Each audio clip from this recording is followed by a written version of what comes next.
We looked at the nervous system a couple of chapters ago and regulating the function of the human body to maintain homeostasis is an enormous job, so we need two organ systems to coordinate and enable the body parts to communicate with each other and to adjust constantly to changing incoming signals. And that's what the nervous system and endocrine system do.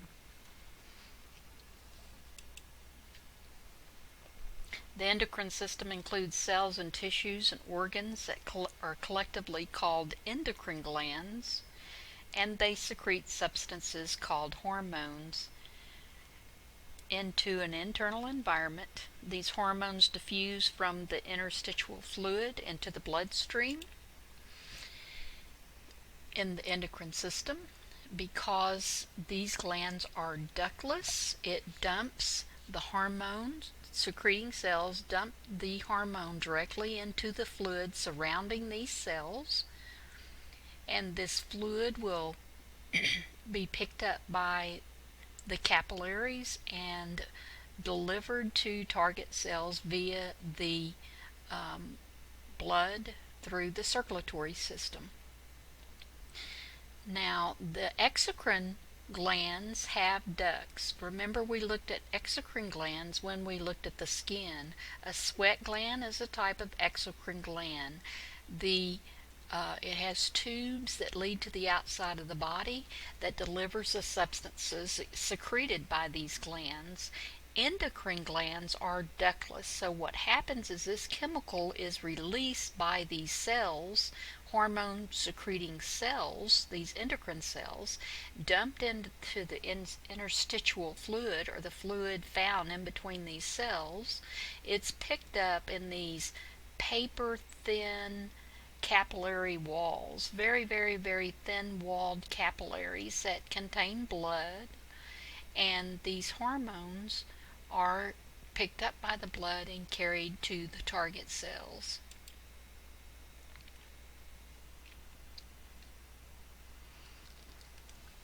Now, this is the thyroid gland. It is an endocrine gland, so again, it dumps its hormones directly into the fluid around those hormone secreting cells, and then the blood picks it up and takes it to the target cells. So these are microscopic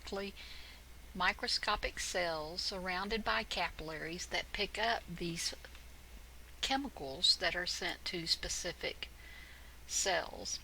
Now, sometimes hormones are released in cells that are not in endocrine glands. So it's non-endocrine cells can release hormones like those released by the pancreas and the pancreatic islets here. These cells in the pancreas that produce two types of hormones that we'll talk about. This tissue secretes hormones, and hormones are chemical substances produced by one part of the body. It's carried by the blood around the body and causes certain cells called target cells to do something. So only these target cells are going to respond to these hormones that are carried in the blood. They will have receptors on these target cells that will pick up these hormones, these chemicals, and then this will cause something to happen. Target cells have protein receptors. Now, these receptors, it's almost like a lock and key mechanism. These receptors will only accept one type of chemical. That chemical will have one shape, and this receptor will have the corresponding shape, so they bond together where other substances would not bond these particular proteins. So the receptors are they're custom made for particular chemicals or hormones, and the cell will respond. Those target cells will respond from the type of chemical that is attached to it. The endocrine system interacts with the nervous system to regulate and coordinate body activities. Hormonal responses are usually slower or longer in duration. There's wider distribution than in nervous system control. Nervous system control are usually short-lived, where hormonal responses are usually longer lasting. Each gland generally secretes more than one type of hormone. The hormones circulate in the bloodstream in extremely small quantities, so small quantities can cause a lot of target cells to respond. So quantity is not that important as long as you have the cells with the correct receptors on the surface of the cell to receive those hormones, and that's what's important. Sometimes hormones are produced only temporarily. It's regulated by negative feedback, and we've talked about negative feedback before. Now let's compare the nervous system to the endocrine system. Now when we looked at the nervous system, here's that neuron with the nerve impulse going in this direction. Remember that these dendrites here receive incoming nerve impulse, and it sums in the axonal helix here, and then all those sodium ion gated sodium. The sodium ion channels open up, that nerve impulse travels along this axon, and when you get to the synaptic knob, you have an influx of calcium. Remember that influx of calcium will cause that neurotransmitter to be released at the synapse. And that's a chemical that's going to cause something to happen. So after the synapse, postsynaptic cell responds to that neurotransmitter in either having something happen, or it's either excitatory or inhibitory. Now this is usually a short-term response. Now glandular cells secrete hormone into the bloodstream, and then the target cells with the hormone receptors respond to the hormone, and then other hormones that are in the blood may not affect or will not affect those cells that do not have the receptors. Okay, so this hormone is specific to this receptor, or this receptor is specific to this hormone. The other hormones in the blood do not affect these target cells if they do not have the correct receptors. So receptors are very important as whether or not that cell is going to respond to that chemical message. It only targets cells of the hormone responds. It's specific to that hormone, specific receptors to the specific hormone. Now there are two different types of hormones. There are steroids, and then there are amino acid derivatives, non-steroids. Now steroids is a type of lipid and an amino acid. Now we've only briefly talked about proteins, and proteins are made up of amino acids. So amino acids are the building blocks of proteins. They are non-steroid. They are water soluble. Steroids are lipid soluble. Amino acid derivatives are water soluble.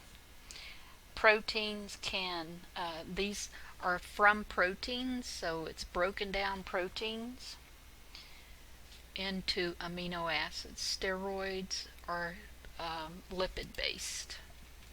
Steroids are fat soluble.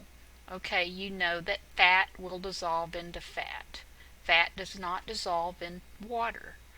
The cell membrane is made up of a phospholipid bilayer. In other words, it has fat. So steroid hormones can go directly into a cell because it can pass through that phospholipid bilayer of the cell membrane. It has complex rings. It's synthesized from cholesterol. So we need a certain amount of cholesterol in our diet, and we make some cholesterol and then we take in some cholesterol in our diet. But lipids, steroids, are fat-soluble lipids that can go directly into a cell. It can pass through it without receptors. That's what's important here, is a steroid hormone can go into a cell. It does not need a receptor. Now, once it gets inside the cell, there will be receptors inside the cell that will take these hormones and cause the cells to do something. Now, steroid hormones can diffuse into cells relatively easily, so they can really go into any cell in your body, but those cells will not respond to that hormone unless they are the specific target cells.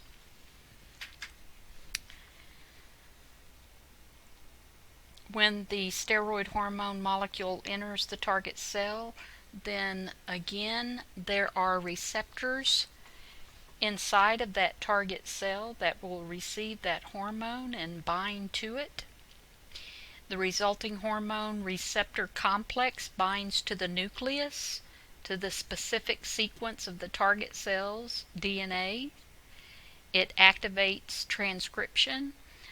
In other words, it's going to activate the nucleus and direct it into making either more proteins or proteins for hormones, proteins for enzymes, or even more of the receptors, hormone receptors, to provide more hormone receptor complex binding with other cells, and that would be the response for that particular steroid hormone. So newly synthesized proteins may become enzymes or transport proteins, or even hormone receptors carry out specific effects associated with that particular steroid hormone. Now, amino acid derivative hormones. These are generally water soluble. So again, the phospholipid bilayer of a cell is made up of primarily lipid. So water is not soluble in lipids, so that hormone will not go into that cell. So you have to have receptors on that particular target cell in order for that hormone to bind to that particular cell. Now, these amino acid derivatives, what is an amino acid? Amino acid is the building block of a protein. So its groups is amines, proteins, and peptides. Now, it's carried in the blood again. Amines are individual amino acids. Proteins are a long string of amino acids that are bound together.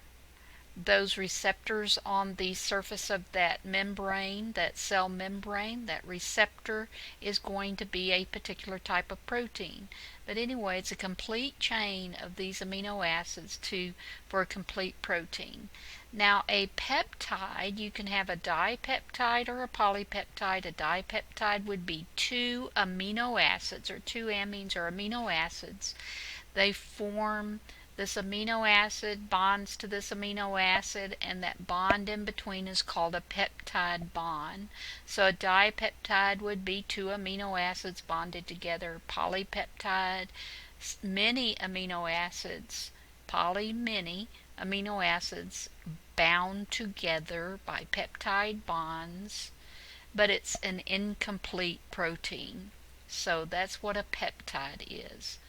So these hormones could be amines or complete protein, or some type of peptide, all transported by the blood, has to have that receptor on the target cell membrane to bind to the hormone to cause changes to happen. Now, steroid hormones. Steroid hormones are lipid soluble. They can go into the cell, and they have receptors inside that target cell, which can be associated with the nuclear membrane, and it can cause gene activation. And these fat soluble can enter the cell without a receptor on the outside. The receptors are on the inside. So the function of these particular hormones, steroid hormones, is for gene activation: estrogen, progestin, and androgens. Estrogen, androgens are sex hormones. Okay, so what happens with these is usually gene activation. So with gene activation, you have the production of proteins, as we spoke of a few minutes ago. Okay, now enzyme activation for non-steroid hormones like epinephrine, insulin, dopamine. These are water soluble, so they require a receptor to enter the cell.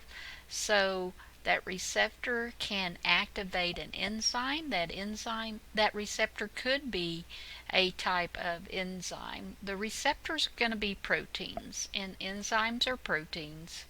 And so you can have some enzyme activation in association with these non-steroid hormones.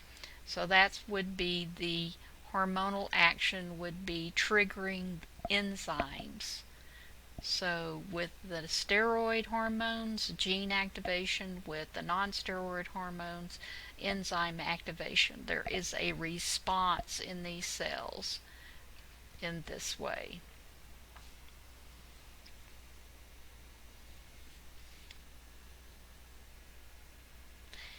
And we're going to stop here, and we'll pick up with part 2, control of hormonal secretions.